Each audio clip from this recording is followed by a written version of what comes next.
Bonjour à tous, aujourd'hui nous allons voir ensemble la proportionnalité des accroissements.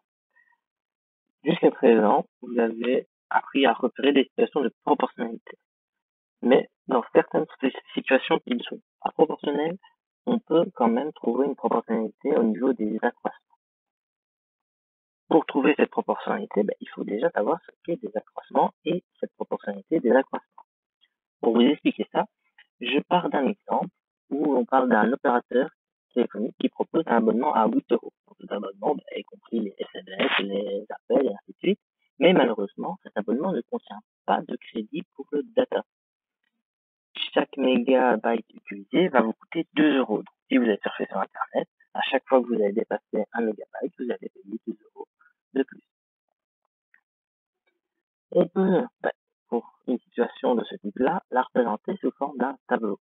J'ai bien présenté mon tableau où j'ai placé le 0 mégabyte, 1 mégabyte, 2, 3, et puis je fais d'autres nombres un peu plus loin. Et à chaque fois, en dessous, j'ai mis le prix qui était à payer. J'ai repris à chaque fois les 8 euros et j'ai rajouté 2 euros par mégabyte utilisé. Donc ici, on a 1 mégabyte utilisé, donc 8 euros plus 2 euros, j'obtiens mes 10 euros. 2 mégabytes utilisés, donc 8 euros plus 4 euros, j'obtiens mes 12 euros. Et ainsi de suite pour le tableau. Et ça, vous en avez déjà fait quelques-uns dans le chapitre précédent sur le rappel de la proportionnalité. On voit directement que ce tableau n'est pas proportionnel, puisque si je veux ici, comme on l'a fait dans le chapitre précédent, trouver un coefficient de proportionnalité, on n'en trouve pas. Mais on peut quand même trouver une proportionnalité au niveau de ce qu'on appelle les accroissements, et ces accroissements se situent au niveau de comment est-ce qu'on va passer d'une colonne à l'autre. Pour passer, par exemple, de ce 0 à ce 1, nous allons faire plus 1. En dessous, pour passer du 8 au 10, nous faisons plus 2. Et on remarque que dès qu'on fait plus 1 au-dessus, on fera toujours plus 2 en dessous. C'est ce qu'on appelle une proportionnalité des accroissements. Puisque si on fait une opération au-dessus tout le temps la même, on fera une opération en dessous tout le temps la même. On ne fera pas ici, par exemple, plus 1 et là, plus 3. Non, ce sera toujours plus 2 pour chaque fois que l'on fait plus 1. Et cette proportionnalité, on l'adapte également quand on fait d'autres bons. Ici, je fais un bond de plus 2. Puisque j'ai multiplié par 2 mon bond, je multiplie ici en dessous mon bond par 2 et j'obtiens plus 4. Même chose pour le bond pour 5. De 5 à 10, je fais un bond de 5. J'ai multiplié mon bond par rapport à mon plus 1 de départ par 5. Je multiplie en dessous mon bond par rapport à mon plus 2 de départ par 5 et j'obtiens plus 10. Cette situation, on peut également la représenter sous forme d'un graphique. Voici le graphique de la situation. Je démarre bien à 8 euros au niveau de l'axe des Y, puisque mon Y est bien mon prix à payer. Je démarre de 8 euros et puis je trace ma droite en plaçant à chaque fois chaque point qui représente des coordonnées qu'on retrouve ici. On peut aussi, à partir de ces graphiques, essayer de trouver tous ces accroissements que l'on a notés ici sur notre tableau. Alors pour ça, ils vont être représentés de cette manière-ci.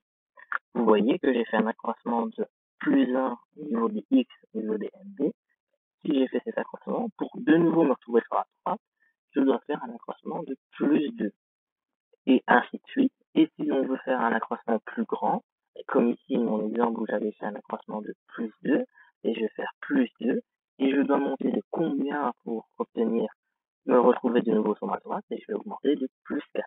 Donc ici, on a de nouveau des accroissements, et ces accroissements sont proportionnels, puisque je vous l'ai bien expliqué ici dans le tableau.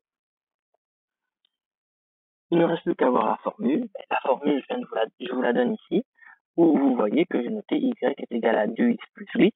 Je vais vous expliquer comment j'ai obtenu toute cette formule. Alors, je m'attelle d'abord à trouver le 8 qui est ici. Alors, ce 8, il est facile à trouver dans le tableau. Vous devez chercher la valeur au niveau du x. Dès qu'elle est à 0, le y qui est ici représente mon 8. Et même chose ici. Pour retrouver la valeur au niveau du tableau, vous devez chercher la valeur quand vous êtes à 0 au niveau de x, donc l'intersection avec l'axe des y. Donc, le 8 ici, c'est l'intersection avec l'axe y et on peut le renoter dans ma formule. Ensuite, on va chercher le petit 2 qui se trouve ici à côté de x, c'est ce qu'on appelle en général l'accroissement de la droite.